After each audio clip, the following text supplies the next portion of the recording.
এখন আমরা এই সোলার প্যানেলের আমাদের জাম করার কাজ করছি ইনস্টলেশনের।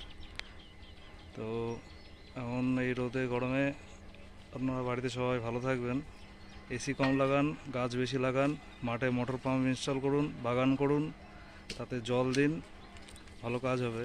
তো আমাদের এই যে জাম করা কাজ চলছে, আমাদের মোটরের জলটা দেখাচ্ছি, এই যে ওই দিকটায় আমাদের জল যাচ্ছে, ওই দিকটায় একটু দূরে আছে, মানে পাইপটা দূরে গিয়েছে ওই দিকটায়। তো বাড়িতে সবাই সুস্থ থাকুন, এই গরমে গাছ বেশি লাগান। আমরা আবার পরে একটি ভিডিওতে আসবো। ধন্যবাদ।